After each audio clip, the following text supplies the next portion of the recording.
Hello and welcome back to Patrick Replies, the show where I, Patrick, reply to your comments and questions and thoughts about the latest video. Today we are talking about Tenet and a celebration of vibes movies. This video is a little bit later than it should have been. I should have shot this like a couple weeks ago, but finishing up the Bollywood video, as you can probably imagine, took a lot of time. I'm shooting this like a day after the Bollywood video came out, so I'm very relieved to get a full night's sleep again. I hope you've watched the Bollywood video by now. It's probably the best video on the channel. We've been planning it for so long, and it was really, it was a much bigger undertaking than these videos ever are, and I'm really proud of how it turned out. We shot it in India back in March, and I think that's pretty cool. It was a lot of fun, and also in the video you get to watch me embarrass myself trying to play cricket. Other bit of housekeeping I should mention is that if you have not seen, we recently revamped the Patreon a little bit, reworked the tiers, added new rewards and stuff like that, basically because it was like long overdue for an update, and also because we would love to be able to do something like the Bollywood video again at some point. So that's not just like a special one-time thing. That episode obviously was way more complicated and way more expensive to make than any of the other videos have ever been. And so anyway, I'll stop shilling now, but if you want to support the channel and help us someday do another thing like that, the Patreon is the place to go for that. And also with the Patreon, watch, I'm going to tie it all together. If you join the Patreon, you get access to our Discord server, which is where you can submit questions to the Ask Patrick channel that I will answer in these videos. So, on to the questions and the comments. Cool JMA says, is there any specific reason why you presented your usage of the term tone poem so apologetically? Is it just to avoid seeming pretentious by using a fancy pants classical music term, or is there something more that I'm unaware of regarding its usage that would require you to excuse your saying like it was a bad pun? So the thing with tone poems, this is really a Jake Torpy thing. I think this started back in 2019. I think it was, 2019, with the Terrence Malick video. We all kind of find the term tone poem when used to describe movies to be just, it feels kind of comically pretentious. And Jake, I think Jake is both like the most annoyed by the term, but then also finds it the funniest to use ironically. And so Jake is always trying to insert the term tone poem into things, but make it kind of a gag. We just think it's a silly expression, even if it is sometimes applicable when talking about movies. And Jake just has a particular fondness for it. That's all it is. R Infinity says, wait, Patrick is pro sex scenes in movies. Wouldn't have guessed that. There's a little bit like an attack. I will try not to take that too personally. I guess implying that I seem like a person who fast forwards through sex scenes or covers their eyes during them. Yes, of course I'm pro sex scenes in movies. I'm not like a horny freak watching every movie going bone, bone, bone, bone. But it's just a part of storytelling. It's they matter as much as any other scene. This should be a non-issue. Anyone complaining about sex scenes, I know they can be awkward to watch with your parents, but I don't know, grow up. Great name, Buttmonkey26 says, loved that opening title sequence animation. Very good work and great video. I couldn't understand a single word over the cacophony of mojitos I've been downing, but I certainly felt the video. Glad to hear it. Also, the new opening title sequence by Madeline Metolius rules. We've been working on it for a while, and she crushed it. And everyone please sing her praises in the comments section because she did great work. Jaliller says, oh, Emma, this channel never goes anywhere cool. Sigh. Foreshadowing? Well, now this is coming out after the Bollywood video, so yes. Yes, it was foreshadowing. Haha, see, we're clever. We know what we're doing. Okay, J.D. Thorne says, make sending Emma to the windy white cliffs of Dover a Patreon goal. We should, yeah. Also, I liked how in that video I started the Mission Impossible campaign to get Paramount to invite me to the Mission Impossible Dead Reckoning Part 1 premiere, which, still trying to make happen. Come on. Paramount, let's do it. If you know anyone at Paramount, talk to them. But I liked how I started that, and then instead people are just like, send Emma to the windy white cliffs of Dover. Again, join the Patreon so we can afford to shoot more videos in other countries. Don't we all want to see Emma on the white cliffs of Dover? I think it would be fun. Totes McGoats says, Venture Brothers vibes in the new opening. Yes. We've gotten a lot of comparisons to the Venture Brothers opening title sequence for the new title sequence. Also, Cowboy Bebop has been a reference point. I think both of those are accurate. And a good day when there's a new PHW video. Thanks, Totes McGoats. Sam Uprichard says, hey Patrick and Emma. Longtime fan, first time YouTube question. Is The Green Knight a vibes movie? So this is the first of many questions we're going to get about, is this thing a vibes movie? With the criteria that I presented in the video, no, I don't think The Green Knight is a vibes movie. I did establish earlier on in the episode that lots of art films could be described as vibes movies because they're heavy on atmosphere. And I feel like The Green Knight is one of those. It's a very atmospheric movie, but it doesn't really adhere to most of the other criteria that I came up with. Here's the question. Unlike, say, the 80s movies video, I didn't give a fully clear grading rubric for how to determine a vibes movie or how to evaluate a movie on the vibe scale. Should I release that? Should I put together the exact a document or an image that's here are the categories to grade the movie on, and here's the number of points and stuff like that? Because we're getting a lot of questions about what is and is not a vibes movie. And again, this is all made up stuff that isn't real, and I just came up with it. And so, in my opinion, The Green Knight does not quite count. Although there are probably elements of it. I'm not saying we get a 0 score, but, it wouldn't score as high as, Tenet.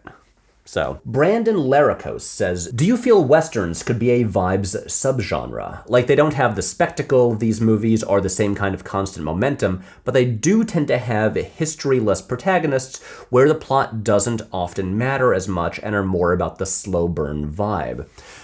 Again, potentially. Westerns generally do not go to multiple countries and do not have the glamorous locations. They are not in the world of the ultra-rich. They are about, people who don't have a lot of money who ride around on horses in the desert. So they're lacking in those regards. The thing is, in the episode, I drew the line from, post-World War II crime noir fiction through to vibes movies. And really the question we want to get into here is, what is the history and influence of Westerns and Western protagonists, like the cowboy, on the pulp detective archetype that really became a big thing in the 40s. So I think there is probably a line you can draw through that. That sounds like another video that could be made, or research you can do on your own. And so anyway, I really feel like I should release that grading rubric, because then you can figure out on your own what is and is not a vibes movie, and it's not all on me. Okay, what do we got next? Movie Slinger, thwip thwip. Tenet was easier to understand than that basketball guy explaining the heat check. Okay, we're talking about Scott here. And I thought Scott's explanation of a heat check was pretty easy to understand. Do you not know who Steph Curry is? And because that's the only thing I can think of that would not make sense about that. If you aren't aware, and this is coming from me who does not watch basketball, Steph Curry plays for the Golden State Warriors and is one of the most famous people in America, one of the most famous athletes currently playing. I don't know, was it the line about pulls up at the logo? That's referring to at half court, at the center of the basketball court, there is the home team's logo on the floor. So it's referring to a half court shot. I don't know, guys. Look, it's weird when I feel like a jock who's like, you know, schooling the nerds on sports, but like, come on, guys. Learn a bit about sports. Patrick Grimsey says, does Excalibur count as a vibes movie? If I were unfamiliar with the King Arthur story, I would have been completely lost.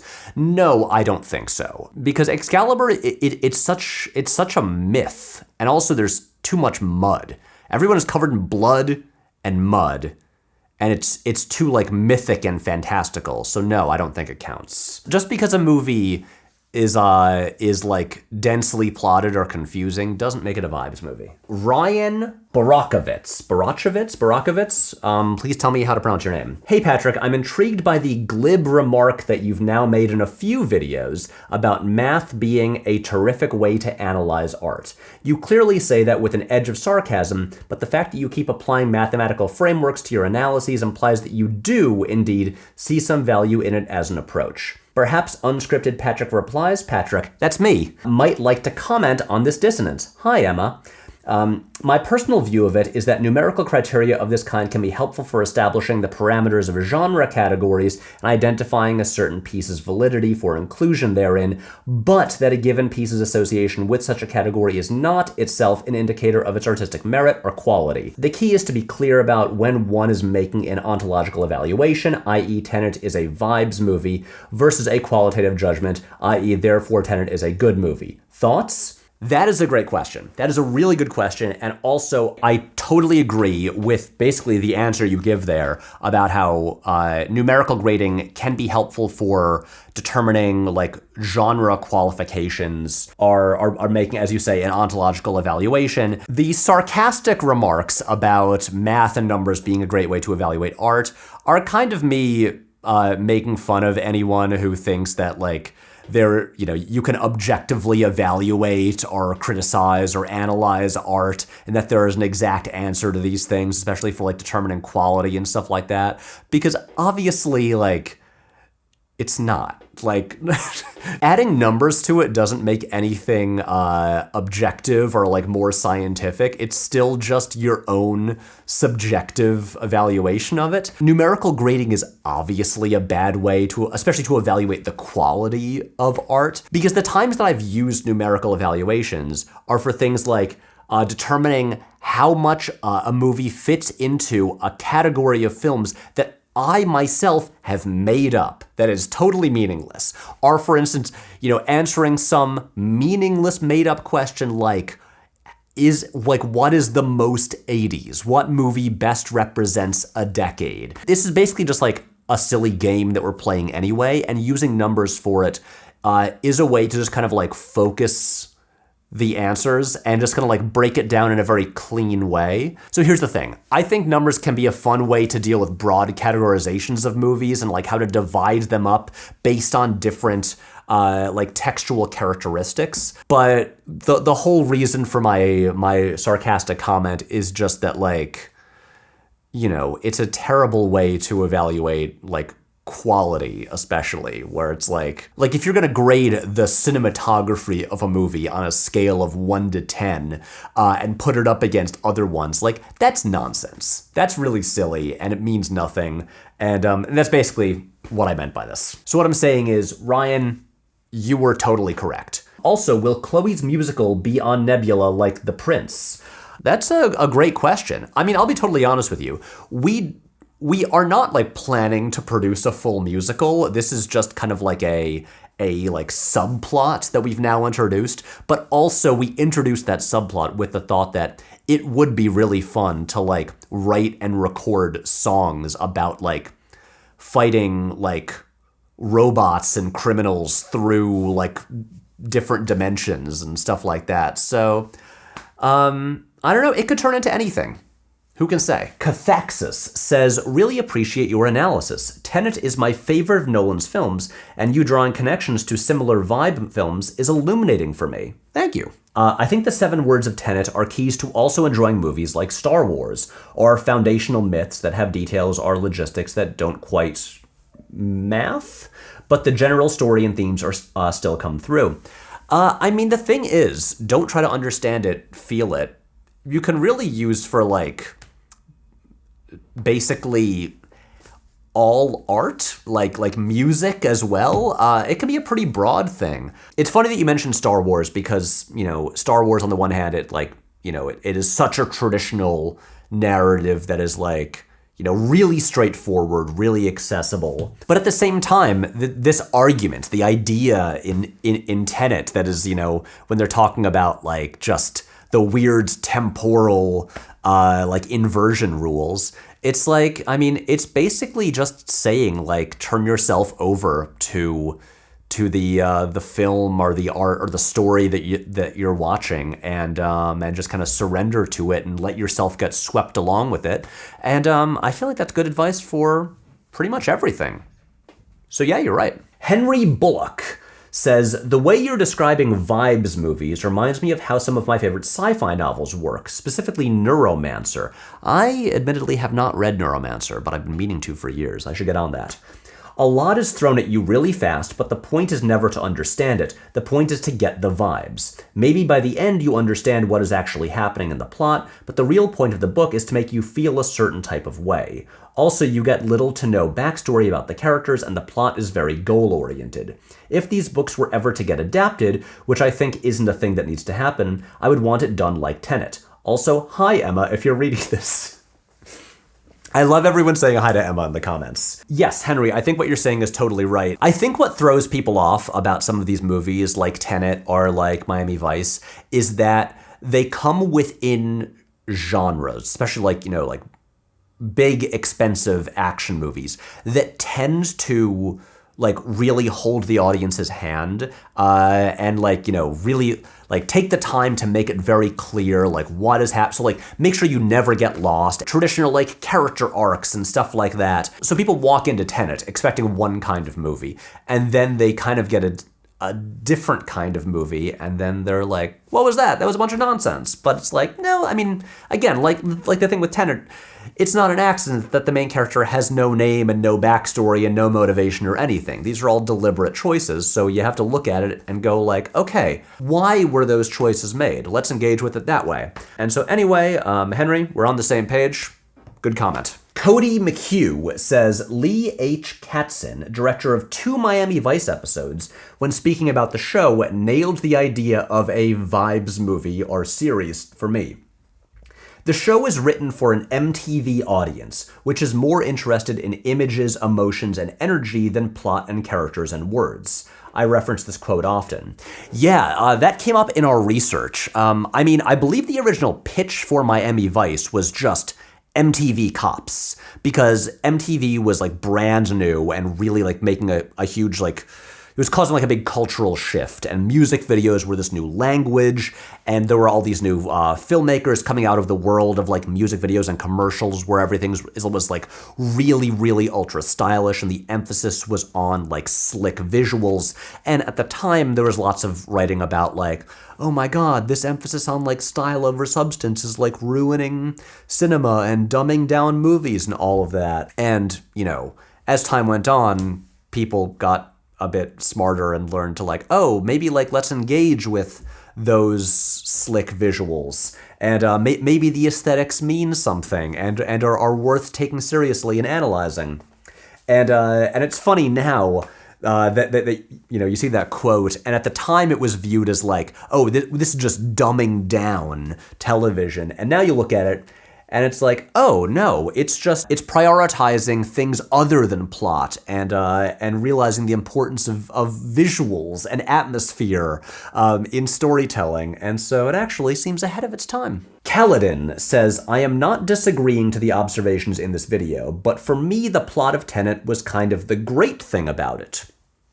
I loved that it avoids all of the conventional narrative aspects, as acknowledged in the essay, in order to focus solely on temporal logistics and how the complicated plot weaves together. It was so much fun figuring out all the different parts of it, how cause and effect are related, etc. I agree. I think one of the fun things about Tenet, especially on like first watch, honestly even like second and third watch, is that you kind of get how the time stuff works, in that if a person is inverted, they're still moving forward from their perspective, except it's just in a world where like everything else is moving the other way. And the fun thing about it is, while you're watching scenes, trying to work out the temporal directions of what is happening and what led to what. It's moving too fast for you to actually break it all down and fully understand it.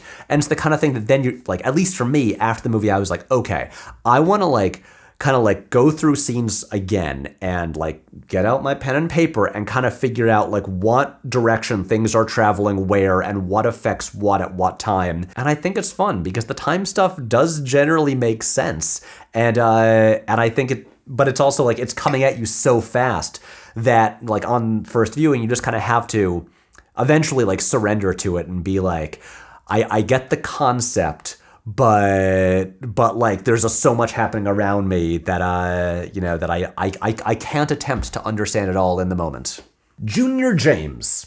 Terrific name. I began watching foreign films at an early age. Even if I couldn't understand the dialogue or there weren't any subtitles, I still enjoyed just vibing with the story visuals. Tenet actually felt like a foreign film to me. In that sense, I just had to sit back and vibe with it. I mean, yeah. There's the thing people always say, which is despite sound being a key part of movies, you should be able to watch a movie without the dialogue and still generally understand what is happening. The visual storytelling should be clear and engaging.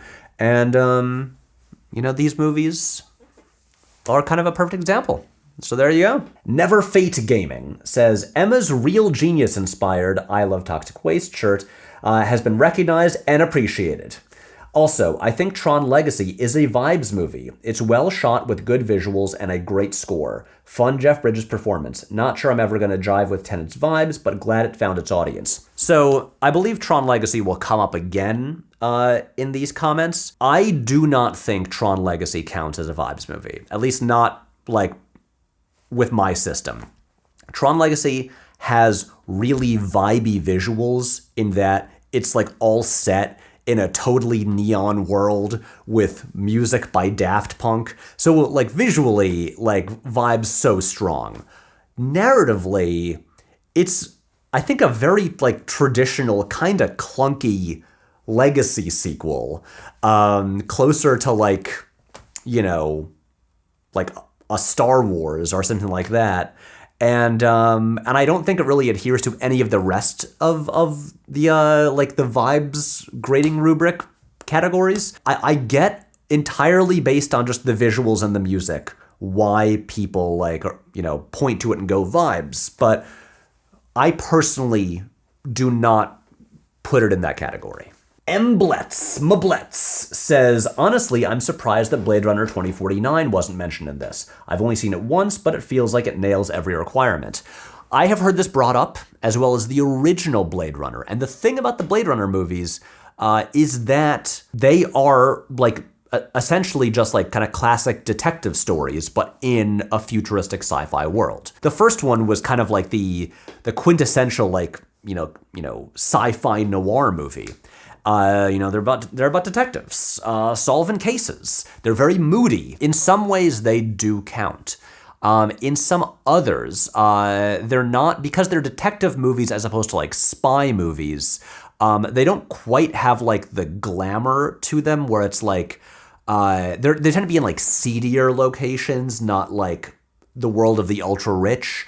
They're not hopping around to different countries. They're slower paced. So yeah, so they're lacking in those ways. In other ways, you got your lonely protagonists, doomed relationships. It's too bad she won't live, but then again, who does? I mean, Blade Runner, I don't think it scores as highly as others, but it's in the conversation. And 2049 as well. Glitch King says, The Man from U.N.C.L.E. seems to fit with a lot of the vibes themes. It has great vibes with characters that feel like their own lonely protagonists who just happen to have to work together and have no personal life. Again, Man from U.N.C.L.E. I will release the grading rubric, and that will be in the conversation because, again, it is a spy movie. It is a glamorous, fun spy movie. That's one. It's also very fun. It doesn't quite have the like the melancholy angst that like Miami Vice does, or that even Tenet does. It's more like a good romp. But yeah, in a bunch of ways, I think it does count. So yeah, I should watch it again. I haven't seen it since theaters. But at the time, I was like, is this Guy Ritchie's best movie? Maybe. I'm sorry, but I don't know how to pronounce that name. I'm extremely surprised that PW didn't mention or hint at John Wick in any way. With possible exception for the first one, these movies are one of the highest scoring in glamour, spectacle, and momentum, especially third and fourth installments. Hell, the glamour is such an integral part of the movie's appeal, they literally made cool, manly suits into body armor. So, John Wick has come up a lot. I think it will even come up again. A lot of people asking about John Wick. I think in a similar way as with like Tron Legacy, it's like, ooh, movies with lots of neon. That equals vibes. But no, I get what you're saying about John Wick. And it does score highly in some categories. The first movie probably least of all, because the first movie is such a straight-ahead classic revenge movie that it's not like, you know, a high momentum, like globe-trotting thing. It's very much just like, oh, a guy is wronged and goes to get revenge and kill people. And it's all set in New York. So that one I wouldn't count so much. But the other ones, 4 in particular, I will say the one thing that holds the John Wick movies back for me on the vibe scale, and I to be clear, I love these movies. It's not holding them back in terms of quality, just, you know, as vibes movies, is that the story is not as dense and the momentum is not as high as other movies because the priority is so put on the extended, like, balletic action scenes and just kind of like, the story is so much a vehicle for setting up these parts where it's like, and now here's like 15 minutes of like a shootout or like nunchucks and this stuff. The like beautiful action sequences are so much the priority. Like, all these movies have action, but John Wick is an action movie in a different way. John Wick is an action movie, you know, like a martial arts movie or like a Jackie Chan movie, where it's really all about just like creating like connective tissue to get to those extended sequences. While like, I feel like part of the appeal of like Tenet and Miami Vice is the scenes of just like characters like planning and like talking and like nothing but jargon. Just because John Wick has such a priority on action above all else, I think it loses some points there, but it scores highly in enough places that yes, it is totally in the conversation. I think especially part 4. Okay, and now we are on to the Discord questions. I think we're making pretty decent time here. So these are the questions from the Ask Patrick channel on our Discord server, which is available to members of the Patreon. And the way it works on there is if the questions are related to the video in question, I will answer them in these videos. And if they are just general questions about any random thing, I will answer them in Discord. So there you go. Up first, Kareem B says, "Hey Patrick, thanks for another great video." You are welcome. Thank you for watching. I too love these vibes movies, and I think you characterized these perfectly. I often have discussions with a friend about vibes movies because he is more focused on plot, and therefore we have the argument you lined out so well in the video, but now I've gotten some more arguments for next time. Haha. Success. So Michael Mann is obviously pretty great at this stuff. Could you do a vibes ranking for his filmography? Ooh, a Michael Mann vibes ranking. I think Miami Vice is number 1. Thief is number 2. Manhunter number 3. Heat number 4. Oh man, this is tough. I admittedly haven't seen Black Hat. Black Hat and The Keep are the only Michael Mann movies I haven't seen.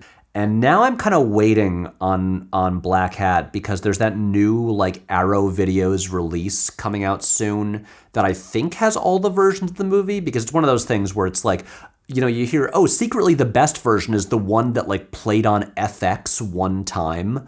because Michael Mann is constantly just like changing his mind and being like, oh, whoops, no, I should like move that scene to the middle of the movie instead. Michael Mann's funny. I love Michael Mann. But it's like, yeah, where does like Last of the Mohicans fit in there, or like Ali? I'm actually planning on rewatching The Insider tomorrow. It's been years. And so I it's been too long for me to accurately grade it. But yeah, I'm gonna say top 4.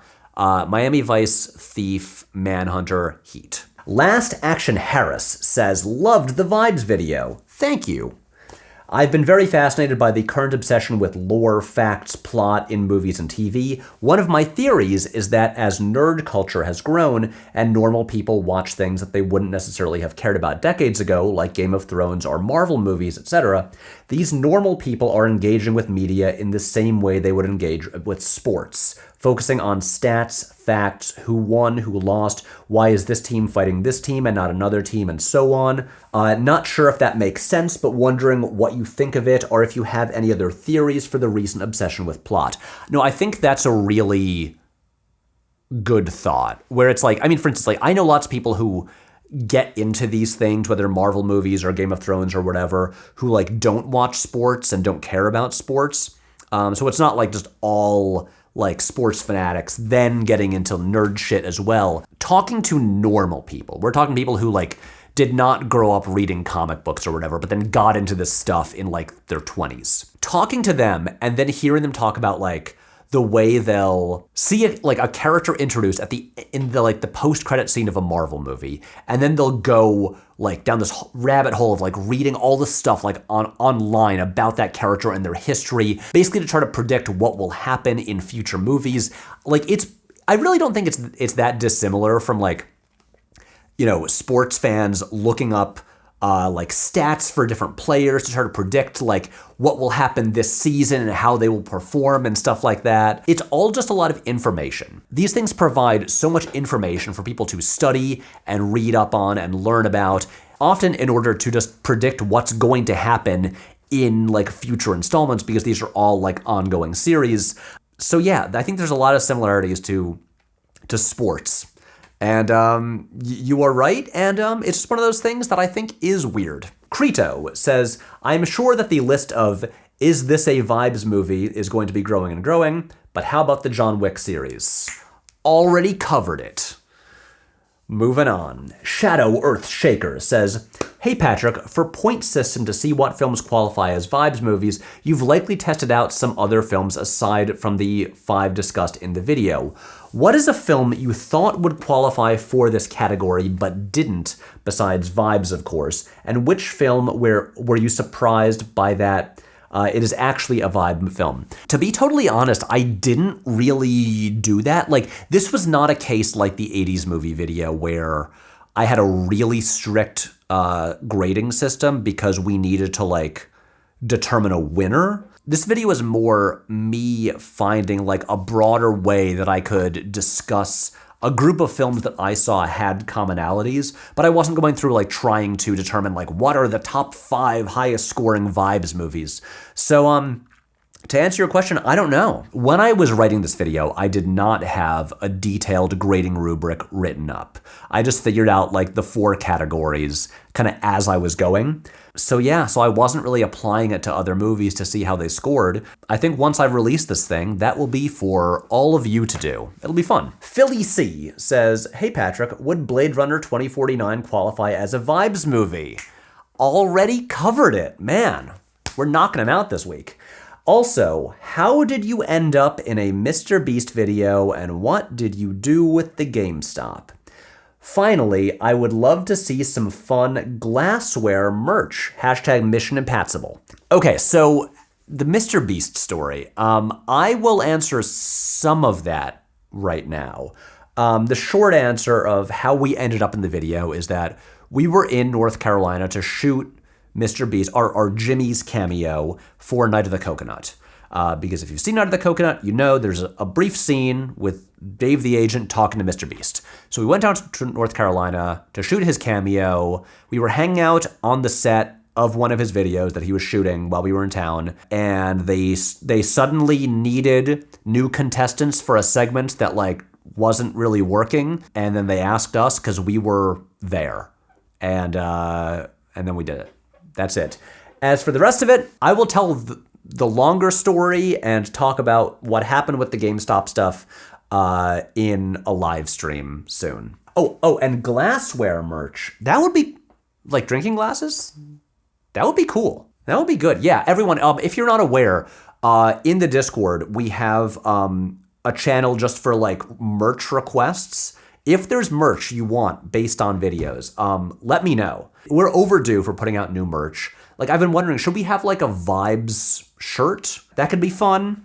Let me know. Okay, the Duke of Tumwater says, where would a movie like The Green Knight fit into the Vibes movie canon? Haha, already covered this one as well. Since while it doesn't contain most of the trappings you described in your video, it is light on plot and more focused on creating an atmosphere for the audience to get immersed in.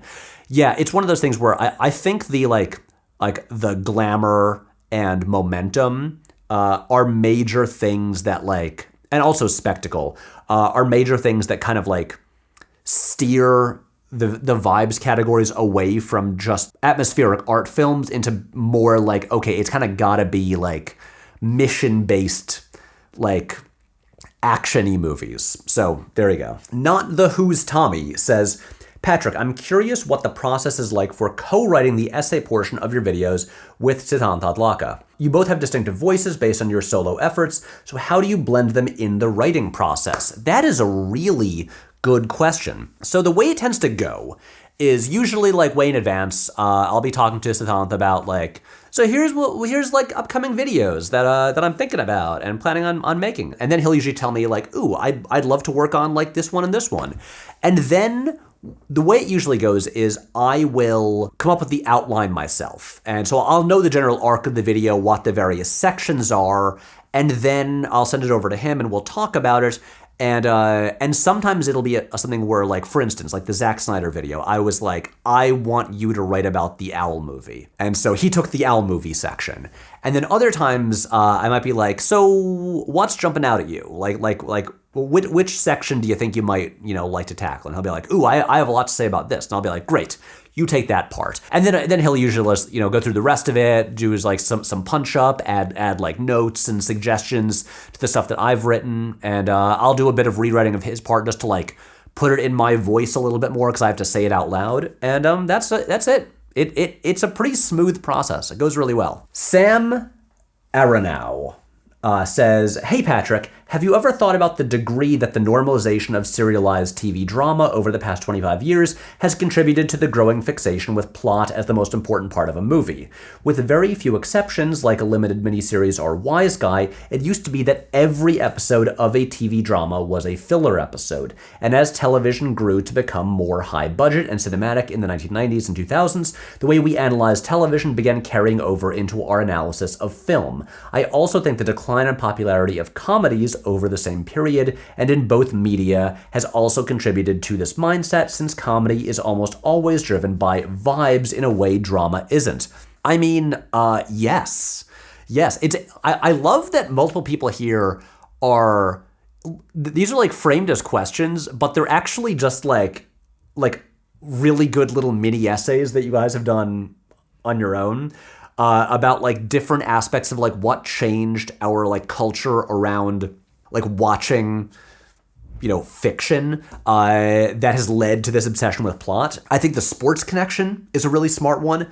And this thing about the rise of serialized TV, when it, like there was a time when it was exciting if like a TV episode would end with to be continued and you'd be like, ooh, I have to watch the next one because it's going to continue the story. Because usually it was just like every episode was its own story and you could watch anything. So basically, I feel like the full lesson here is streaming television has destroyed storytelling. That's a joke. Please don't quote me on that. There's a small bit of truth to it. Hogarthian Bear says, thanks Patrick for another thoughtful and enjoyable video and compelling enough for me to finally ask you a question, so here goes. John Wick 4. I told you John Wick would be coming up a lot. Insofar as glamour, loneliness, spectacle, and momentum go, is a vibes movie. The second and third films also, but to a lesser extent, and yet they don't vibe in quite the same way. I hope you're agreeing so far. Generally, yes. Why? Is that because the first film, largely antithetical to a vibe movie, looms large over the franchise? I suspect if you went into John Wick 4 blind, it might feel more vibey, but perhaps not.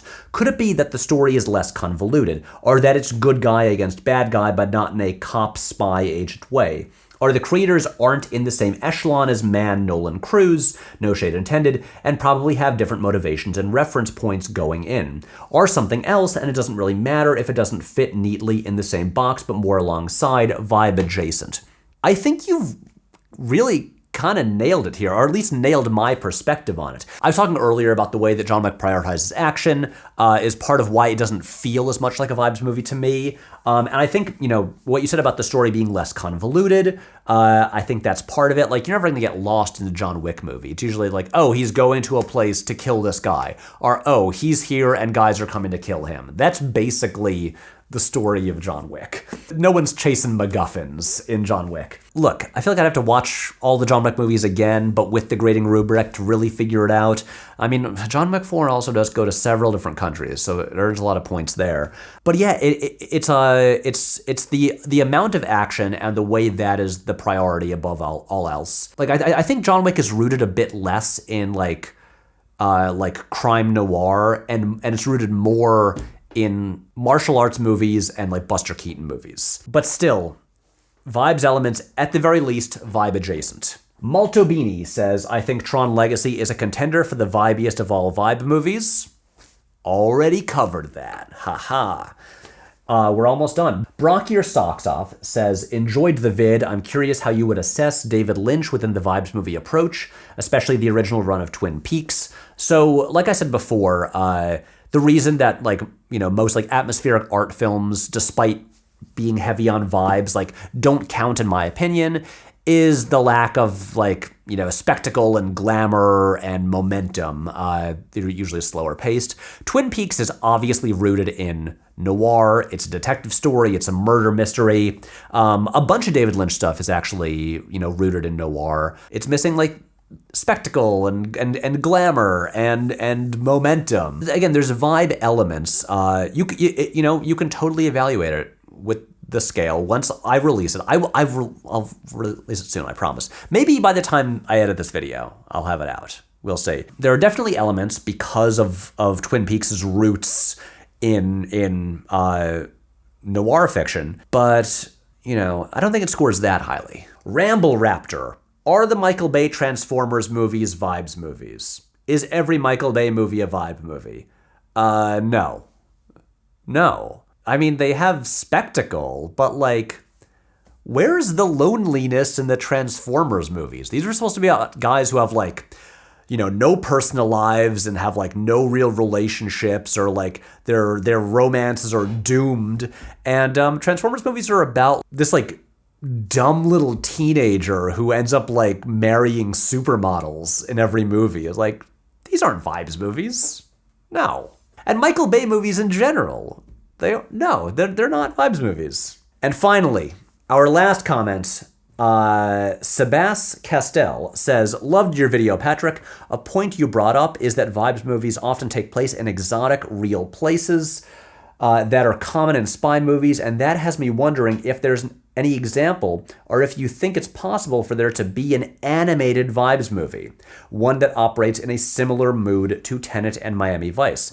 It's totally possible. I think it's less likely in American animated movies, since those are usually aimed at younger audiences and aren't gonna have really dense plotting and be melancholy and have doomed romances and stuff like that. But anime in particular, I'm no anime expert, but I'm Ghost in the Shell definitely has vibes aspects to it. Yeah, people who know more about anime than I do, tell me, what anime movies feel the most like vibe movies to you? Because I think that's where you'd find them. Okay, and so now it is time to look at our snail mail. We got two things from the P.O. Box. First, we have a postcard with a picture of Jaws from the James Bond movies. Is this him from The Spy Who Loved Me? Okay, wait, this is from Brando Benetton from Italy. A postcard from Italy. That's cool. Also, Brando Benetton. What an awesome name. Patrick. Any film critic who's forward-thinking enough to share his mailing address deserves to receive a postcard from London. Thank you. I agree. This visit has been filled with movie location sightings. If you're ever back here, I recommend Middle Temple. I'll have to go. I have not been. And tonight we have IMAX tickets for John Wick. Hell yeah. I can't help but wonder, should a Dick Tracy sequel take the character to the UK? Brando, I say yes. And even though he's a million years old, Warren Beatty is still alive, he still has the rights to Dick Tracy, I think he should make a sequel set in the UK. Bring back Al Pacino as Big Boy Caprice. He can still do it. Thank you for the postcard. All right. This says, ding dong, bad idea coming through. I am excited and a little bit nervous. I hope it's not full of glitter like that one last time. I didn't enjoy that. Okay, whoa. Oh man. Okay, what do we got here? Okay. We have a little letter here. Hey Patrick, I had an epiphany a few months ago that as much as I enjoy well-crafted art, bad art tickles a part of my brain that good art can't touch. Lucky for me, I had already been making a zine for bad ideas for years before I put my finger on why. I've sent you the most recent issue and the one that has a David Lapham pinup as the centerfold. That is what happens when you have an open P.O. box. Keep up the great work. I feel dumb even extending the offer with how busy you keep yourself, but any bad ideas you have a home in my zine. Jesse. Ooh, we got some stickers here. So this is a zine called These Are All Inadequate. And it seems to cost $3 because it says $3 on the back of both of these. Ooh. Oh, damn. There's the David Lapham centerfold. It is Garfield. There he is. This is great. Jesse, thank you very much for the zines. I'm excited to check these out. For those who are not aware, we have a P.O. box. It's like in the description of every single video. If you want to send stuff, you can.